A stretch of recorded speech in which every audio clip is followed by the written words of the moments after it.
Trad climbing, or traditional climbing, is by far my favorite form of rock climbing. While bouldering and sport climbing continue to skyrocket into the mainstream, trad climbing remains more niche, offering an alternative climbing lifestyle that is more focused on adventure and exploration. Oi! Oh my god! An iguana! Trad climbing opens up a whole world of outdoor rock climbing and brings you to some of the most beautiful and wild destinations in the world. But the gear is expensive and complicated and intimidating. And there exists, I think, a little bit of a culture of gatekeeping within trad climbing that wards off many newcomers from even wanting to try the sport out. I started trad climbing about 5 years ago. I've made many mistakes along the way, and in this video, I want to share with you pretty much everything I've come to learn through my own trial and error. I'm going to show you mistakes that I very much still feel embarrassed about. But my hope is that together we can learn through these mistakes so that you don't have to make them yourselves. My goal with this video in general is to show you that trad climbing does not need to feel like this scary, intimidating thing. That you don't need to be this super strong climber willing to take massive falls on marginal gear. No, I know that from personal experience, trad climbing can feel accessible and fun and most importantly, safe. But that being said, trad climbing does have inherent risks that make it more dangerous than sport climbing. And that risk really needs to be respected. So just a reminder that this video is not a comprehensive guide, nor should it be a substitute for your in-person learning, mentorship, and practice. All right, I hope you guys enjoy the video. I hope you learned something. Let's get to it. So the first mistake that I made that you should probably avoid is not buying the right gear or enough of it. Unfortunately, trad climbing does cost money. It's going to be an investment to get into this sport. Sometimes it's nice if you have friends who have the gear you can borrow from, mix and match. But if you're buying the gear yourself, I'm gonna say that you're probably going to need to spend at a minimum $1,000 US. So yes, trad climbing does have this cost prohibitive barrier. I do think it's a little bit more reasonable than like a sport like skiing or mountain biking, but that doesn't mean that it's still not very expensive and unfortunately prices some people out of the sport. So let's first start out by talking about what gear I would recommend you start out with as a beginner trad climber. Now, if you haven't watched it already, I made a big video about all the climbing gear that I recommend. This includes trad climbing gear, nuts, stoppers, cams, different models and brands of cams. So maybe watch that video before or after you watch this one. For now though, in this video, I will keep it pretty general without going into the specifics of the brand and models that I recommend. So in trad climbing, there is something called a single rack. A single rack usually consists of 7 cams from the size 0.3 being the smallest, all the way up to number 3. And as a beginner trad climber, I'm going to recommend that you get 2 of those. You get what's called a double rack. That's 2 cams in each size from 0.3 all the way up to number 3. So a double rack of cams is gonna give you a great range for different crack sizes, and it's also gonna give you enough cams for the typical single pitch trad climb that you're not gonna have to be rationing gear. With a double rack of cams, you can usually place a piece of protection every 4 to 6 feet on your climb and keep yourself really well protected. You're also going to want to get yourself a set of nuts or stoppers. I would recommend 7 to 10 with a good range from small to large. And then lastly, as a trad climber, you will want at least 4 to 6 of these alpine quick draws, which are extendable quick draws that I will be talking more about later on in this video. So the next mistake that I made as a beginner trad climber was getting on climbs that were not good beginner trad climbs. Picking a good beginner trad route is not as easy or as simple as just picking the easiest climb at a crag and going up that as your first trad lead. Trad climbing grades are oftentimes a lot more old school and sandbagged than sport climbing grades. So let's say you're coming from the world of sport climbing, you might be comfortable leading the grade of, let's say 5'10", and then you go over to trad climbing and maybe you start by trying a 5'6" trad climb. Seems pretty easy, right? You climb 5'10", that's like 4 grades below it. That should be totally in your wheelhouse, right? But you might not realize that that 5'6" was put up back in the day when they thought that 5'9" might be the hardest grade in the world. And you might not also realize that trad climbing can have a very different style of climbing and movement and technique than sport climbing. So I definitely made this mistake of underestimating trad climbs, easy trad climbs. I would go up them, start up them, thinking it would be a calm walk in the park, and then I would get up there only to realize that the movement was really insecure. Even though it was physically easy, it was just something that I didn't trust my body to do at that point. And then I would also realize that not every trad route has super abundant places to put protection. Maybe there was a 10-foot run out. Even though it might have been easy climbing, I might not have been comfortable at that point taking that run out and taking that risk of such a big fall. So how do you avoid situations like that? How do you pick good beginner trad climbs? So trad climbing does actually have a danger grading scale. It's very basic. It's based on the movie rating scale, so PG, PG-13, R, X. So a G-rated climb, which is your kid-friendly movie, a G-rated climb won't even really appear next to the grade. It'll just be nothing. If you don't see anything, you can basically just assume that it's a G-rated climb, and that means that it's a straightforward, relatively safe trad climb. A PG-13 climb is going to still be pretty safe, but it's now going to have a little bit of an element of danger, whether it's a run out that you have to take at some point, or if you have to go around some like bad rock quality. An R-rated climb is starting to get into pretty dangerous territory. You might have a big run out or marginal gear quality, and a fall in the wrong place could result in serious injury. And then the final ultimate rating of X is reserved for those climbs where if you fall in the wrong spot, you could very well die. Well, I think it should go without saying that as a beginner trad climber, you should not be climbing any climbs that have a PG-13 rating or above. You should be looking to climb G-rated climbs only that are safe and well protected. But not all G-rated climbs are created equally, and you can learn to select for climbs that will be a much better beginner trad climbing experience. So what makes a good beginner trad climb is a climb that has a lot of opportunities for placing gear. And what that really means is a climb that has a lot of cracks. Parallel cracks for placing cams, and V-shaped constrictions for placing nuts. Crack climbs will give you the most opportunities as a beginner trad climber to place gear and to stay safe on a route.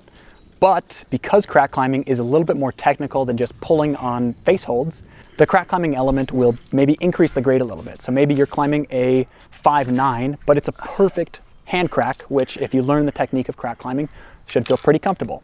In my experience, climbing that 5.9 hand crack, where you can place gear pretty much every inch if you wanted to, is a lot better of a beginner trad climbing experience than climbing a 5.6 sketchy run out slab that might be more face climbing and what you're used to, but their gear placements are only every 5 or 10 feet, and it's a lot more of a scary experience. Now, not every climb out there can be a perfect splitter crack climb, but if you can, as a beginner, I would try to select for these more cracky routes to start out with, even if they have a higher difficulty grade. So the next mistake to avoid is not learning how to properly or efficiently place gear. So this is going to be a big section. This is the section about gear placement. I'm going to talk about a lot of the stuff that I've come to learn through trial and error, as well as some common mistakes to avoid. So let's get into it. So when I first bought my gear, my shiny brand new cams and nuts, I was like so excited. I just wanted to go climbing. I didn't really want to spend that much time on the ground learning and practicing. I just wanted to get up on the wall and place gear and lead trad. And so I got up on these routes that I was doing at first, and I would get super freaked out because all of a sudden I was up there and I didn't really have that much experience placing trad gear. And so I spent all this time fussing around, placing gear that I didn't feel like I could trust. And in the end, it just felt like a very clunky experience. So there's two things that I would have recommended to my former self, and two things that I would recommend to you that you do as a beginner trad climber. And number one is the most important. I think this is the gold standard for learning how to place trad gear, and that is going out with people who have more experience than you, people who are actually experienced trad climbers. In my experience, even if it happened a little bit later than it should have, I've learned a ton from going out with people who have lots of trad climbing experience. By following them up routes, I can take a look at their gear, see exactly what they're doing, why they're placing a nut instead of a cam or a cam instead of a nut. Big cam here, small cam here, why they chose one crack over another crack. I think watching what someone else is doing and just sort of inspecting it really up and close and personal yourself is going to teach you a lot about the mechanics of trad climbing. Being with someone who has a lot of experience, you'll also just gain a lot of their overall trad climbing mindset and lead climbing strategy as well. And then the second best thing that you can do to learn how to place gear is to actually practice placing gear yourself here on the ground where you're nice and comfortable. So these days when I'm trad climbing, I would say that 90% of the time I am using cams for my protection. So let's first talk about cams, as well as some of the mistakes to avoid when placing them.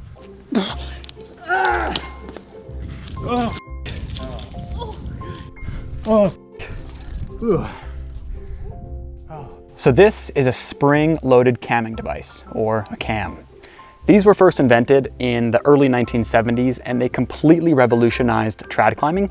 Before cams came along, the only way to protect a parallel crack like this behind me would have been to use something called a hex, like these. They're a super old school piece of equipment. They're kind of irrelevant now with cams, and they're basically an offset piece of metal that you stick into a parallel crack. So these hexes are really a hassle to place. I almost never use these, like, ever. I'm really glad that I came up in an era when I could actually use cams for my trad climbing. Cams are a lot safer than hexes, and they have a far greater range, making them a lot easier to place into the rock. So when placing cams, we're looking for solid, sturdy rock, as well as smooth, parallel cracks to stick our gear into. Some general cam placement mistakes to look out for are placing gear in bad quality rock or detached blocks. You want to make sure that the rock on either side of your cam is solid and immovable. You also want to make sure that the lobes of your cam aren't resting on any pointy crystals or crumbly tips of the rock. You want your cam lobes as much as possible to be touching the smooth, parallel parts of the rock. And then lastly, you want to make sure that your cam is not too small for the crack, or what is called tipped out. In general, I would say that if this angle point in between the two cam lobes is more than a 90-degree angle, with the lobes being more tipped out and more open, I will not place it because it is much more likely to rip out.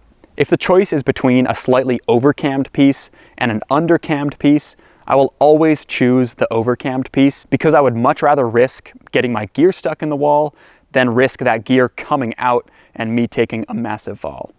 Practicing placing lots of cams here on the ground is really good for learning two specific things. The first is developing the ability to look at a crack, maybe feel it with your fingers or hands, and be able to guess exactly which cam you're going to need, and then stick it in and get it first try. When I was first learning how to place gear, a mistake that I consistently made was overestimating the size of cam that I would need.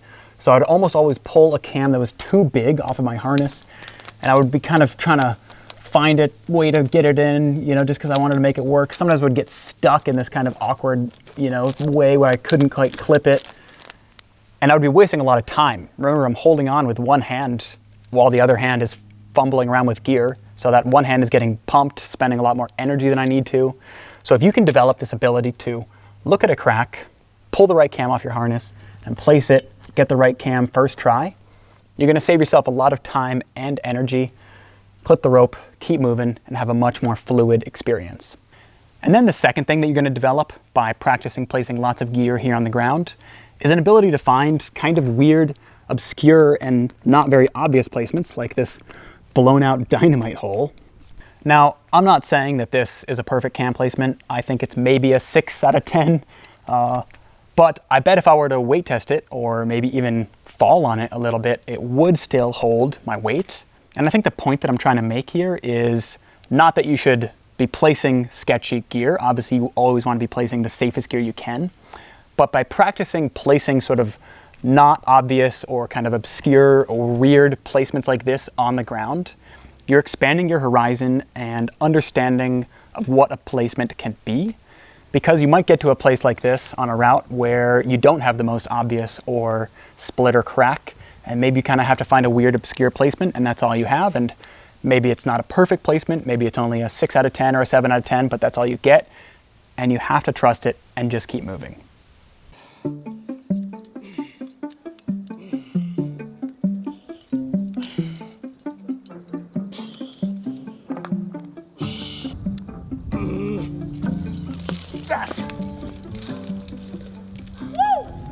Woo! All right, so now let's talk about placing nuts and stoppers for trad climbing. Now, cams with their spring-loaded mechanism are what's called active protection. It means that it has moving parts. But nuts and stoppers, which are pretty much just a V-shaped piece of metal with some cable, are what's called passive protection. It means that there's no moving parts, and so it's a little bit mechanically easier to understand. Now, when we place nuts, we are also looking for the strongest and sturdiest rock. But instead of a parallel crack like we would place cams in, we're looking for a V-shaped constriction that is going to match the shape of the nut. just like that. The first big mistake to look out for with placing nuts is placing nuts that don't have a lot of contact with the rocks. So you can see when I place this bigger nut that the bottom portion of the nut is the only part that really has contact with the rock. You can see the rest of it is kind of rotating around freely. And what this means is that even if I tug on it like this, give it some good tugs, it's still not really going to lock itself into a solid position, and it's going to be much more likely and it's going to be much more easy for it to pop out as you climb above it. That was so effortless.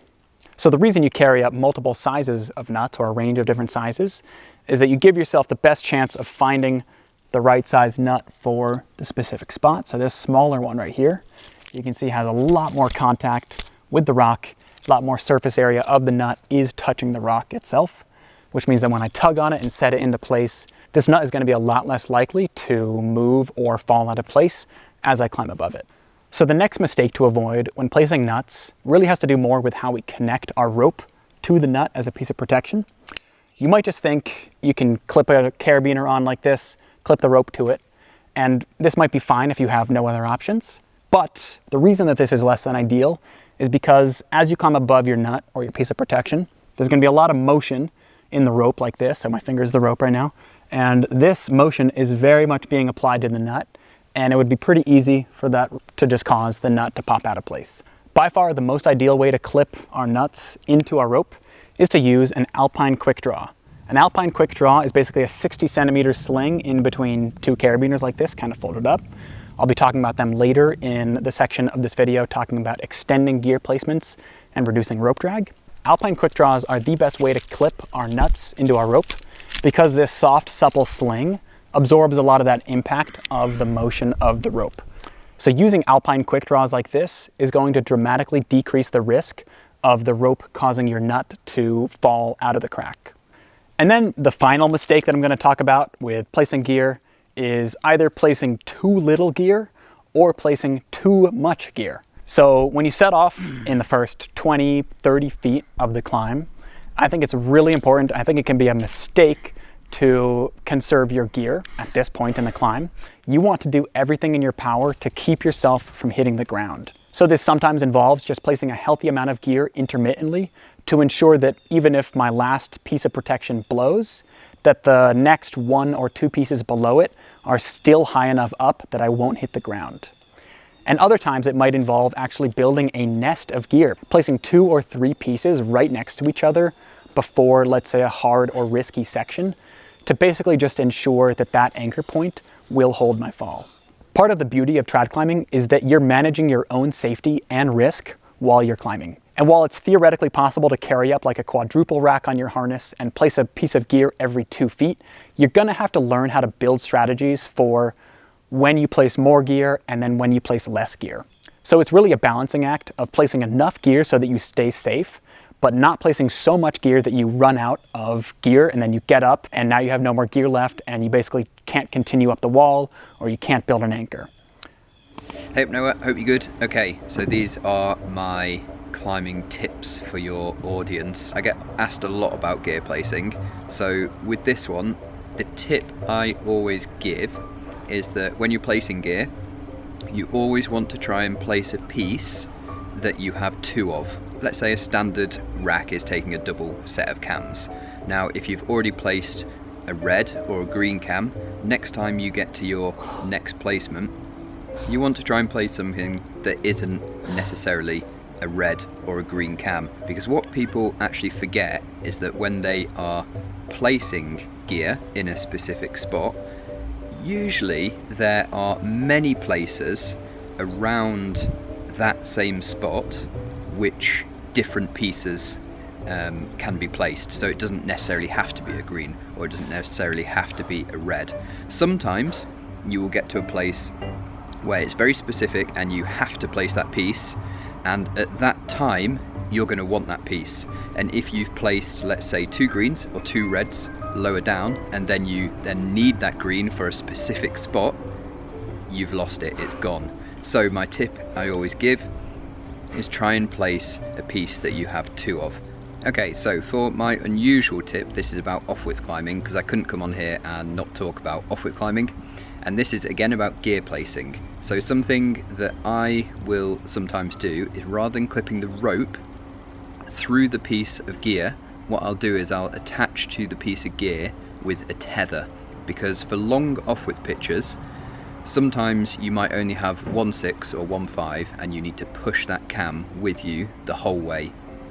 And what you can do, instead of clipping the rope, you can attach a tether to your harness and then directly to the cam, and you can keep it like slightly slack, but keep pushing the cam and then keep the tether attached. And what this does is that it stops the rope running up to the cam above you and then back down to your harness.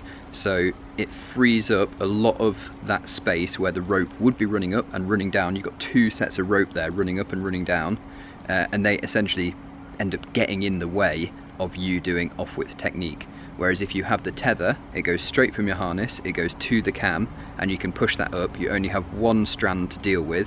It's not a moving rope, and it's basically a lot easier to deal with, and you can execute the techniques without things being in the way. Also, when the rope isn't running up and down, it runs straight from your harness back down to the last piece of gear, and you can have it on the outside of the crack, and it doesn't get in the way of the techniques that you're doing with the lower body when you are doing those off-width climbs. So the next mistake that I made, especially very early on in my trad climbing, was thinking that I needed to lead everything. I would find myself walking up to the base of a cliff, looking up at the route, feeling an immense amount of fear, and just pressuring myself into thinking that I needed to just push past that and lead climb it anyways. And so I would get really scared. I would climb these routes and get super scared. And I think that, especially early on in my trad climbing, it created this association of like, trad climbing is this really scary thing. And so even if I was climbing an easy route that was really safe, that mental association was already built up from having these very fearful experiences. Now, fear is obviously a part of the process of trad climbing, but I think too much fear is not helpful. And I think I definitely went over that threshold of just fear being unnecessary. So something that I would recommend to my former self or to anyone who is a beginner trad climber is to become a top rope hero. Yes, top roping as a tool to learn trad climbing I think is fantastic as a beginner. Firstly, because top roping will allow you to learn the movement of the specific climb that you're working on. You can rehearse the movement, rehearse the individual sequences in a safe way, and just sort of teach your body how to climb around. And second of all, because you can also practice placing the gear. You can rehearse placements, exactly what gear you're going to need, and it won't feel like this big uncertainty when you finally set off to lead climb it. You will have practiced the movement, practiced the gear placement, and it should feel a lot more comfortable of an experience. Now, of course, being able to top rope a route is very situation dependent. Some climbs, some crags, you can walk around to the top and rig a top rope. That's the easiest and most straightforward. Other climbs, you might have to have a more experienced climber climb it first and rig a top rope for you. Or in the case of really split or crack climbs, you can also just plug a piece of gear every 2 feet and aid your way up to the anchors and then rig a top rope so that you can try it yourself.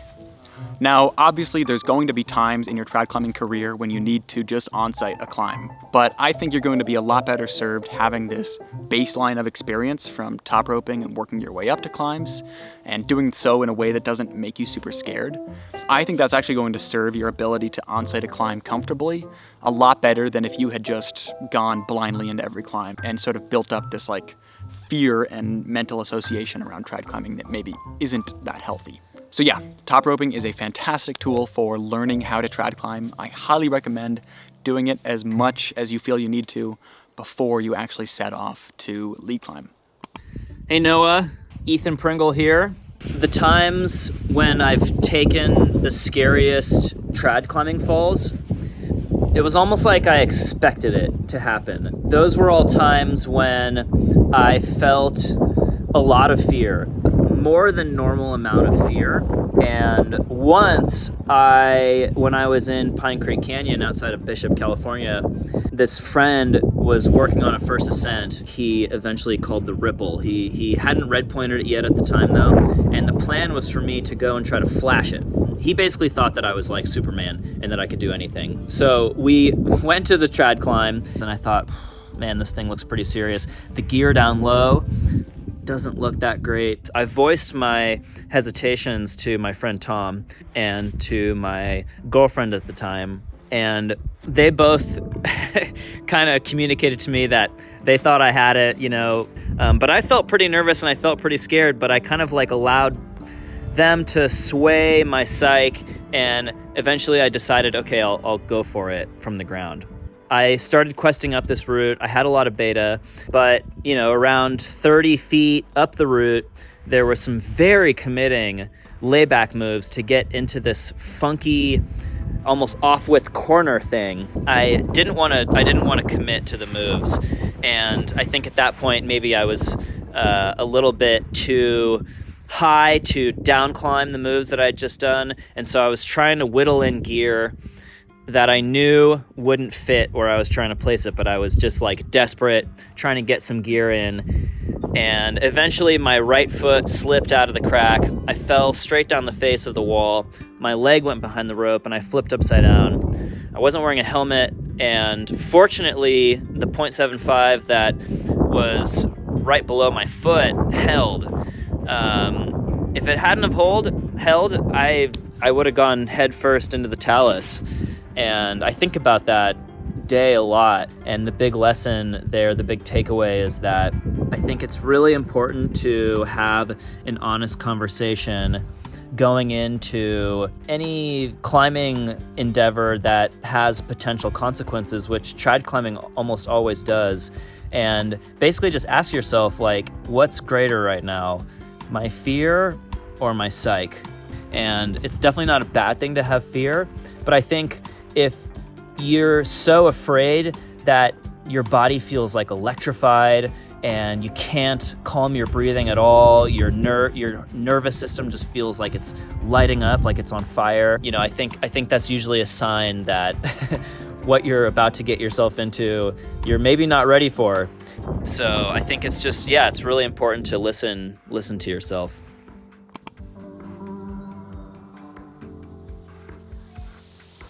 So as a beginner trad climber, you're probably going to start out by doing lots of easy climbs. 5/6s, 5/7s, maybe some 5/8s. You might be doing this for the first year of your trad climbing, and you'll make lots of progress as a trad climber, learning how to place gear, learning how to trust the gear, learning lead climbing strategies. But doing these easy climbs, you're probably not going to be maintaining a high level of physical fitness. You're not going to be staying strong, really. And this was definitely a mistake that I made. I probably spent a year or two climbing only trad climbs. I only climbed like 5/6, 5/7, maybe 5/8s.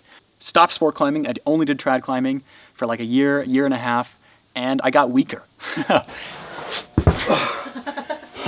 And if you're only ever going to climb 5/6, 5/7, 5/8 as a trad climber, that's fine. You don't need to stay super strong for that. But if you're going to progress into like 5/9, 5/10, even 5/11 territory, I think staying strong is as important, and we should put as much emphasis on it as we do to other parts of sort of the trad climbing progression. With trad climbing in particular, your strength and endurance, I think, are as important to your overall safety as your cams and nuts and rope and other equipment that you bring on the wall. And that's where a tool like this nature climbing stone hanger comes in really handy. So this video was sponsored by Nature Climbing. Thank you, Nature Climbing, for the support. I've been using this stone hanger over the past few months to train and maintain my finger strength. It has 4 different depths: 6mm, 10mm, 15mm, and 20mm. And the 20mm edge has this cut piece of granite right here with this nice rough texture. I love having this rough stone texture to train on. Not only does it improve my finger strength, I think it also improves my skin conditioning, like the fingertip skin.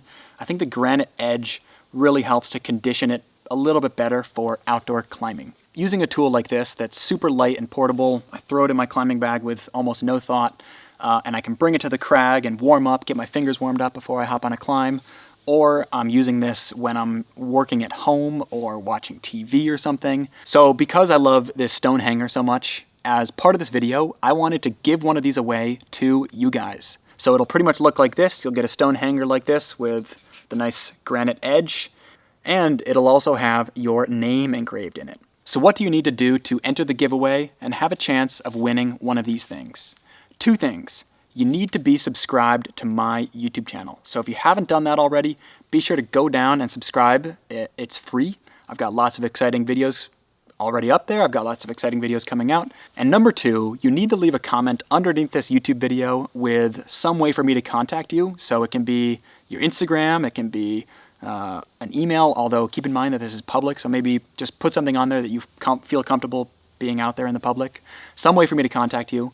And in that comment, you can, I don't know, you could say something nice about the YouTube videos or the channel or something like that. I don't know, whatever. So yeah, in 1 week's time, in 7 days from now, from when I post this video, I will be going through the YouTube comments. I will select one at random. I will make sure you're subscribed to the channel.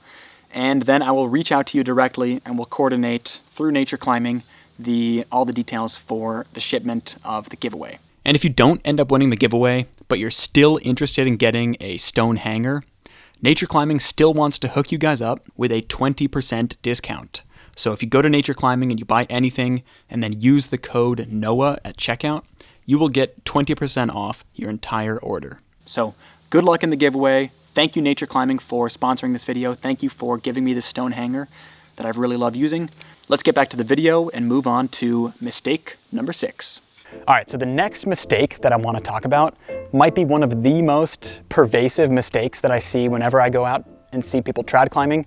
It's a mistake that I used to make a lot. It's a mistake that I still make today when I'm not paying attention. And that is letting my leg get behind the rope. From what I can tell on the internet, with all the climbing falls out there, the vast majority of like really ugly trad climbing falls that risk like head, neck, and back injury come from people having their feet behind the rope and then the rope flipping them upside down really violently as they fall and smack into the rock. So the key to avoiding this mistake is keeping the rope on the shoelace side of your foot whenever you're above your protection while trad climbing, especially a split or crack like this. So I'm gonna stick my foot in the crack and keep the rope on the shoelace side of my shoe like that. I'll show you guys how I would do it with the other foot. You can see like this, boom. That's how you do it. Now I know this kind of looks like you're crisscrossing the rope more than you want to, but I guarantee when you fall like this, look how easy my foot just comes out. There's no chance of it getting caught behind the rope like this, boom. All right, so let me show you another example of this footwork that I'm talking about with the rope. So let me first show you what not to do. So what not to do is to just stick your foot in like that and just not even really pay attention to this. So it might feel fine from here, right? My leg is not behind the rope, but watch what happens as soon as I stand up. The rope is now very much behind my leg, or my leg is very much behind the rope. And if I were to fall in this position, I would flip upside down, which we do not want. So to avoid that, simply keep the rope on the shoelace side of your foot. And when you stand up, now the rope is on the right side of your foot. Like the actual correct side of your foot, I mean.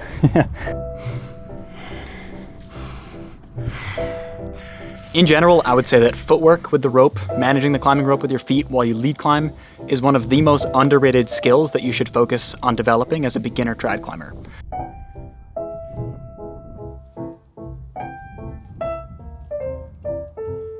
All right, so the next mistake to avoid when leading trad is not extending your protection, thus leading to rope drag.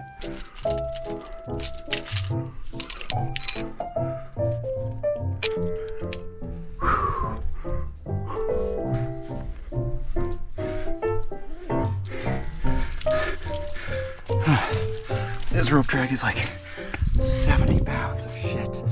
So sometimes you are blessed in climbing with a perfect splitter crack that you can just climb. There is absolutely no deviance in the direction that the rope runs. And in that case, you can usually just clip straight into the cam carabiner itself. But that is not always the case. And you will often in trad climbing need to extend your protection in order to reduce rope drag in the system. So let me show you, I've got a good example set up here of why you actually need to extend your protection. So this will be fun. All right, so let's say we have a piece of protection right here on one side of the crack. We have another protection right here on the other side of the crack. And let's get up here. And maybe we get another piece of protection up here. I think you can start to understand why you want to extend protection in an example like this. Even in this situation right here where I have just 3 pieces of protection in, that probably added about 5 or 10 pounds of rope drag on the system. Now I've got to pull a lot harder to get this rope to go through these cams. All right, so now let's actually show the correct way you should be extending these pieces of protection using what's called an alpine quick draw, which is basically just an extendable quick draw like this. So put one of those alpine quick draws on this piece, put another extendable alpine quick draw on this other piece. All right, so now you can see that with these extendable alpine quick draws, the rope is running in a much more vertical, smooth, straight line. There's a lot less friction in the system and thus a lot less rope drag. This is how you make an alpine quick draw. So you just take a 60 centimeter shoulder length sling like this, you put 2 carabiners on it, you pass 1 carabiner through the other, and then clip that carabiner to the other side of the sling. And then what that does is it makes a quick draw where if I were to pull any one of these 3 strands of the sling, it extends nice and smooth like that. So another solution that you'll see is using twin ropes, 2 ropes basically tied into your harness and going through your belayer's belay device. But generally this is for more long meandery trad routes. And in my experience, at least climbing here in North America, I very rarely needed twin ropes, if ever. I almost always just use a single rope and these alpine extendable quick draws. But that might also just be my American trad climber bias, because us Americans are generally blessed with more vertical, straight up and down splitter cracks, and the trad climbers over in Britain have to deal with these like super contrived, long meandery routes where maybe they do need twin ropes. So maybe I've just got to go climb over in the UK to use twin ropes and really catch the bug for using them. But for now, I'm just climbing on the single rope.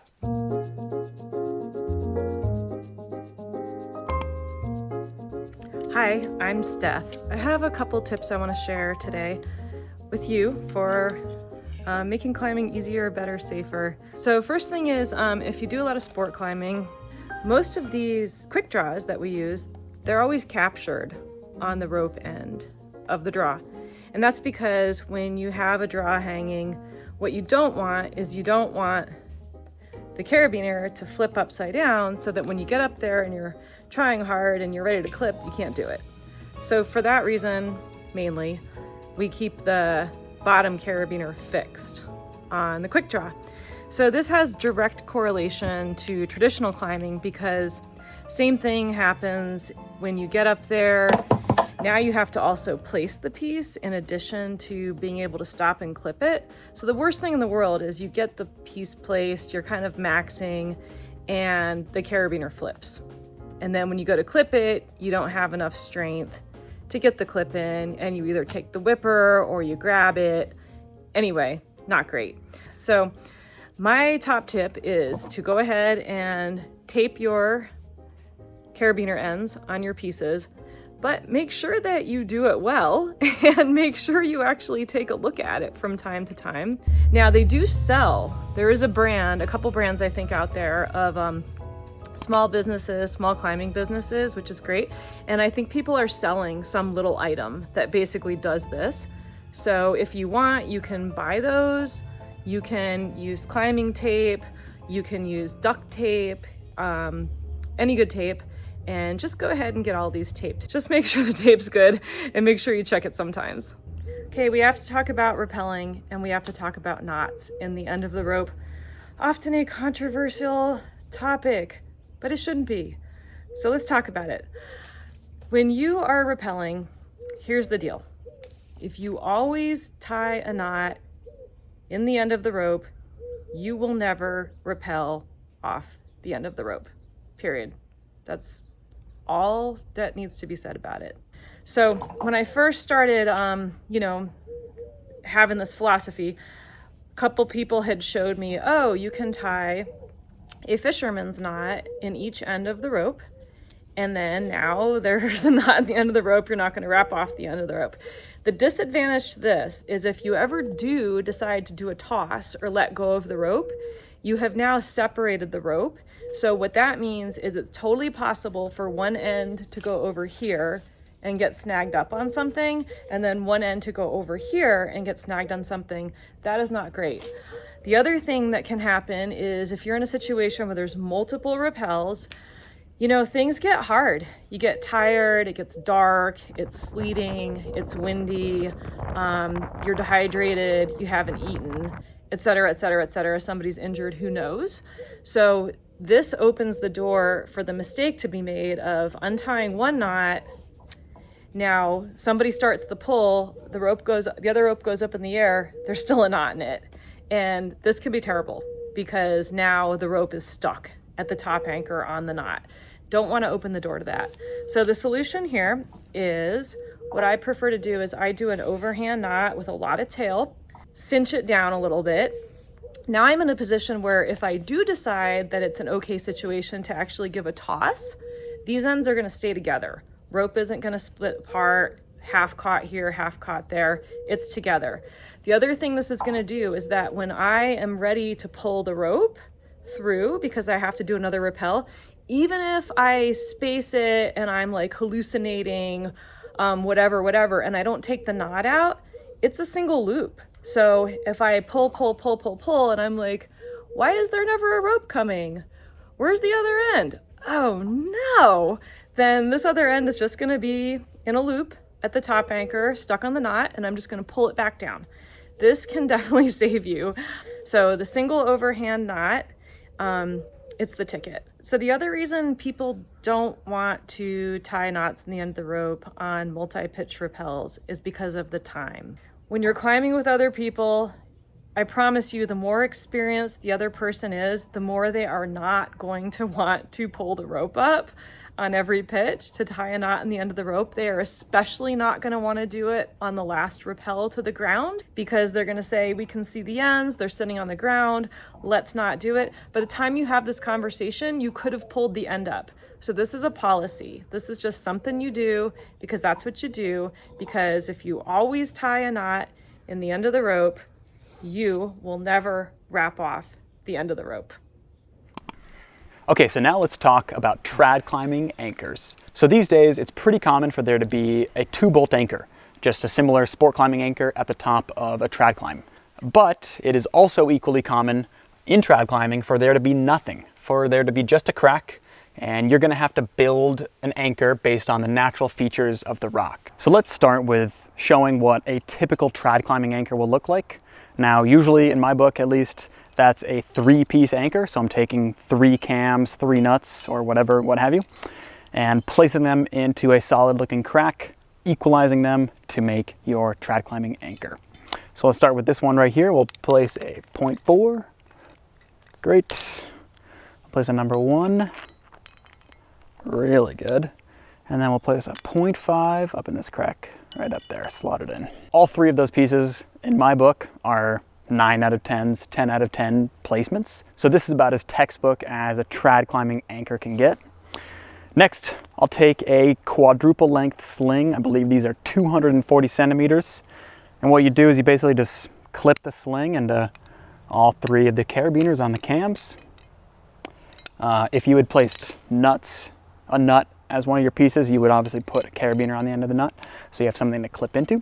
Okay, so now that I've got that super long sling clipped to all of my carabiners, what I'm gonna do is I'm gonna take the 2 in-between points in between the 3 cams. So take the 2 in-between points, start pulling the sling through like this, grab the other end until I've got sort of 3 sections here, 3 sections of the sling all coming together.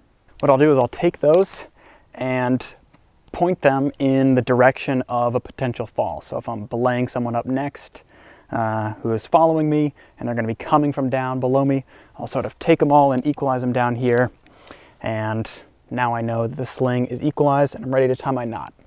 What I'll do then is I'll grab the whole sling together, tie a simple overhand knot in the sling. You could also do a figure of 8. I just like the overhands for simplicity. Great, plenty of room. Now before I cinch that knot down, what I like to do is stick a carabiner through the knot and then cinch it down.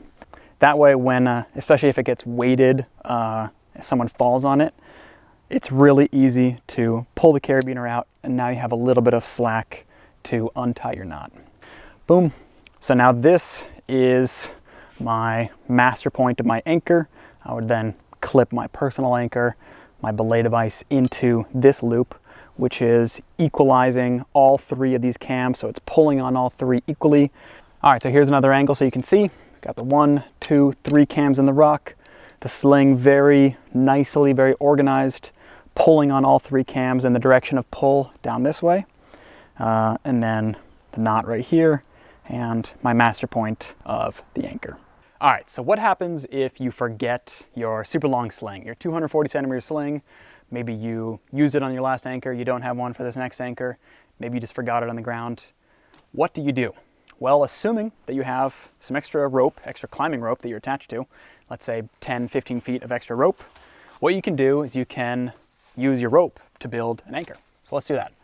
I'm gonna clip my cams in from right to left. Then what I'm gonna do is I'm gonna pull out some extra rope on this side of it, and then I'm gonna tie a clove hitch in this top carabiner. It's the one that's to the top for me, but it's all the way to the left. If you clipped right to the left, it's the one all the way to the left. So attach the clove hitch there first. Next I'm going to pull the 2 middle points in between the 2 cams, just like we did with the sling, and okay, pull out a decent amount like that, and then tie ourselves a knot. I'm just gonna do a simple overhand as well. All right, so there we have sort of an equalized point, but the last thing we have to do, this is key, is we have to tie another clove hitch in this carabiner all the way to the right. So let's do that now. And make sure these are equalized and direction of pull, boom.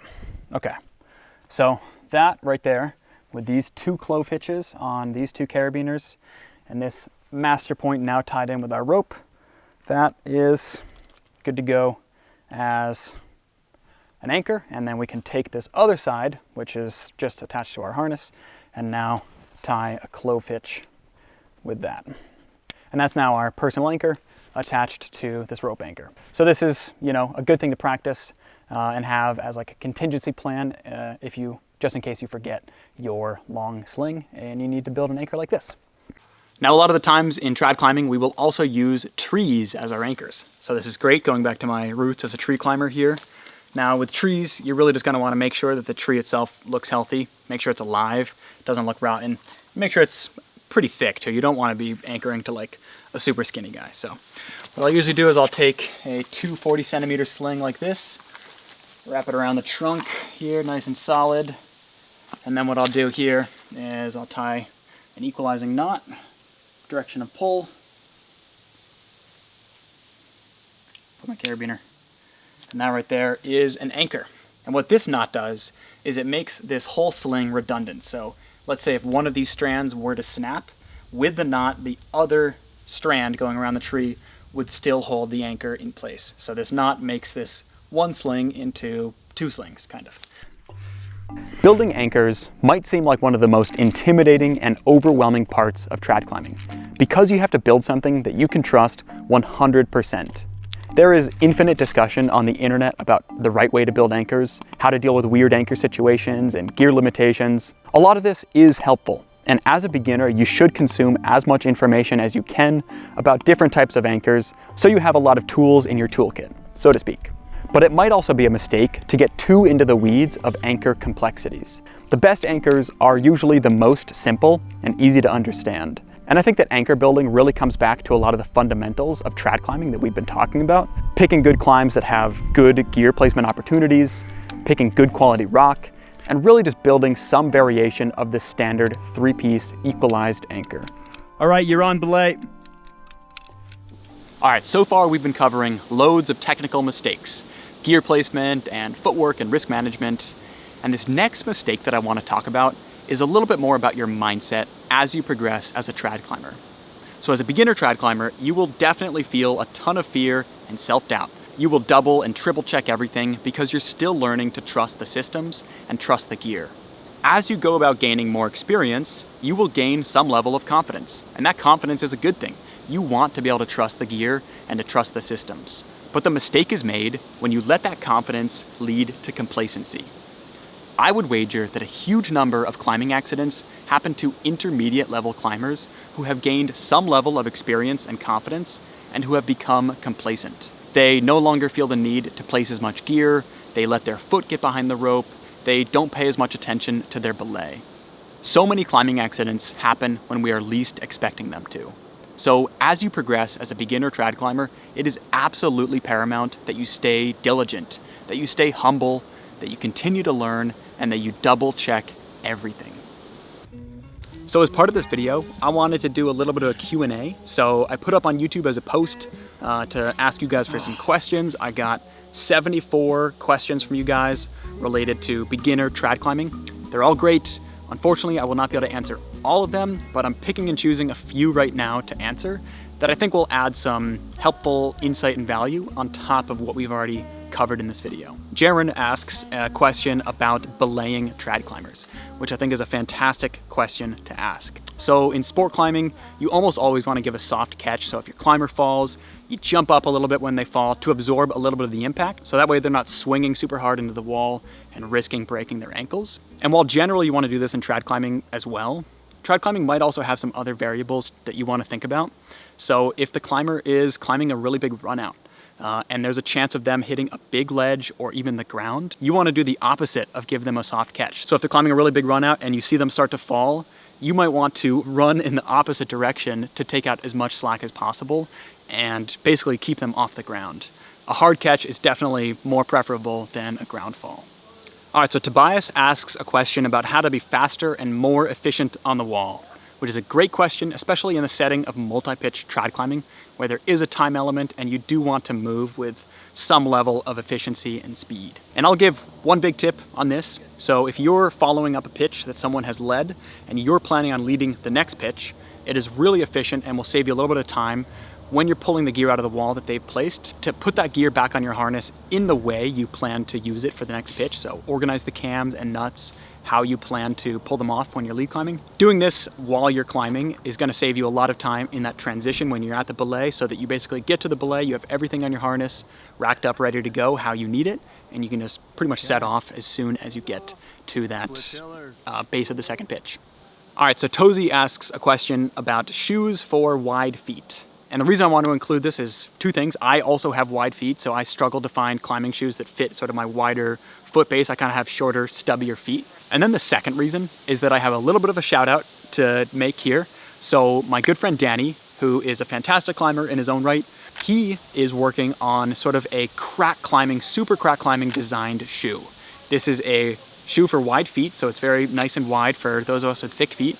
And the main feature of this shoe, which he's calling the Pronk, is it's going to have this really thin sort of front of the shoe that is going to be much better for jamming into small cracks. So 0.4, 0.5 size cracks. These shoes are actually going to have like some rubber that you can jam into those small cracks that other shoes, you know, you would just be struggling to even get a tiny edge of the rubber in. He's climbed with sort of his prototypes, and he's saying that like these shoes, if you're climbing on finger cracks, take the difficulty down by like an entire difficulty grade. So I'm sure I'll be testing these things out pretty soon. Daniel will probably be working, continually refining the design. But I did want to shout those out to you guys. I put like in the description of this video, I put like a forum where you can maybe put in like a pre-order. Totally crack climbing design shoe made by a true pure crack climber himself, Danny Parker. So that's super exciting. I can't wait to try them out and to like hopefully send some 512 finger cracks and make them feel as easy as 511. That'd be wonderful. All right, so Steven asks a question about climbing established routes, climbs that lots of people get on. Do all the climbers place their gear in the same spot? And then underneath that one, there's a little bit of an interesting thread discussion. People asking about sort of the ethical considerations around that. You know, if a lot of people are climbing a route, placing their gear in the same spot, does that have an impact on the rock? And the answer is, unfortunately, yes. Climbing is always going to have a little bit of the impact on the rock that we're climbing, especially in a rock type like sandstone. Cracks over time, you know, you're just going to keep on wearing away at them as you hand jam and foot jam and place gear. And so a crack might get bigger over time. It might start out as a 0.4 crack and it might expand to a 0.5 or 0.75 even. And then on a rock type like granite, which maybe the crack size won't change so much, but the texture might, like a lot of people grabbing onto a specific handhold or putting their foot on a specific foothold might sort of polish the rock and make it kind of smooth and slippery and feel a little bit sketchy basically to climb. These are just sort of unfortunate realities and inevitabilities of climbing. And there's some things that we can do to sort of mitigate the impact of our climbing a little bit. So number one on sandstone, I'm gonna recommend is avoiding getting your cams stuck. So I think probably the most damaging thing we can do to sandstone is get our cams stuck, and then it sort of becomes this whole operation to try to remove that cam. Oftentimes you're pouring water sort of around it, which water basically disintegrates the sandstone, and then you're sort of shoving the cam all around and sort of creating these damaged grooves basically in the sandstone to get that cam out. So avoiding getting your gear stuck, so basically trying to not place gear that is too big, is probably a good thing to try to do for sandstone. And then for granite, or for trying to avoid sort of polished holds, I know that one of the worst things you can do to sort of speed up the polishing process is have like dirty or sandy shoes, so especially in like a beach climbing area. So those are my 2 tips. Try not to get gear stuck, and try to climb with clean shoes, sort of sand and dirt-free shoes. We're still going to have an impact. We're still going to be changing these climbs. This is sort of an ethical dilemma within climbing, and it's a conversation worth having. But I think just because we have a little bit of an impact does not mean that we shouldn't climb at all. All right, so we've almost made it to the end of the video. But before I reveal the final mistake, mistake number 10, if you guys haven't already and you have been getting some value from this video, you've been enjoying it, then be sure to hit that like button and let me know in the comments if you guys want to see more videos like this and more videos about trad climbing in general in the future. So trad climbing, I think in particular, more than any other type of climbing, has a really wide variety of ethics from place to place. A lot of climbing areas in the desert that are sandstone, after it rains, that rock becomes super soft, it absorbs a lot of water, and so when you place cams and you're hand jamming or you're pulling on it, it's a lot more likely to break and permanently ruin the route. So after it rains, especially in the desert, you probably want to give at least 48 hours for the rock to fully dry off, but probably to be safe, 72 hours. So that's 3 days of no climbing after it rains in the desert. Some climbing areas have really sensitive ecosystems, especially desert climbing areas. So there might be cryptobiotic soils, which are sort of invisible microscopic ecosystems in desert soils that if you step on, really erodes them and really disintegrates them. And protecting those ecosystems is really important for like actually preventing erosion. And then there's pooping. Most wilderness areas, national forests, BLM, anything, especially in North America, generally the policy is to pack it out. You do not bury poop. Even if it's a lush ecosystem like this, there's just too many humans out there using these places, and if everyone is out there burying their poop in the soil, even with the most healthy soils that are eventually able to break it down, just the volume and the traffic of human waste out in these places has become too much. So the policy, if you're going out into these areas, is to bring a wag bag. They're really cheap. You buy them at REI for like $2. You do have to carry it out though. That's kind of the one annoying part, but in the end, it's not that big of a deal and totally worth it to protect these places. Really the reason that trad climbing still exists as a sport is because we still have some level of clean climbing ethics. So when it comes down to it, really, the modern trad climbing gear, cams, and nuts were really designed with a clean climbing ethic in mind. The idea of leaving no trace on the wall, and I think that that ethic should be translated to everywhere we go as climbers, which means leaving no trace on the ecosystems that we walk through to get to our climbing areas, as well as leaving no trace in, maybe no negative trace in the climbing communities that we're a part of. So anyways, I think it's really important to have these portions of a video like this. Obviously, it's great to learn about gear and technicalities and all this, but in terms of actually promoting trad climbing as a sport, this section might be the most important thing. I think if we can have a message of inclusion and bringing people into the sport and teaching them the right way to do things so that they don't have to make these mistakes themselves, I think that will be the best thing we can do for this sport. I think as a community, our strength will come from our numbers and our ability to advocate for these places that we love so much and for this sport that we cherish so dearly. And so with that, I hope you guys enjoyed the video. I hope you found it valuable. I hope you learned something. And if you did, be sure you can keep watching videos. You can click whatever YouTube recommends right here. Keep watching my channel. Thank you guys so much for watching. I will see you in the next one.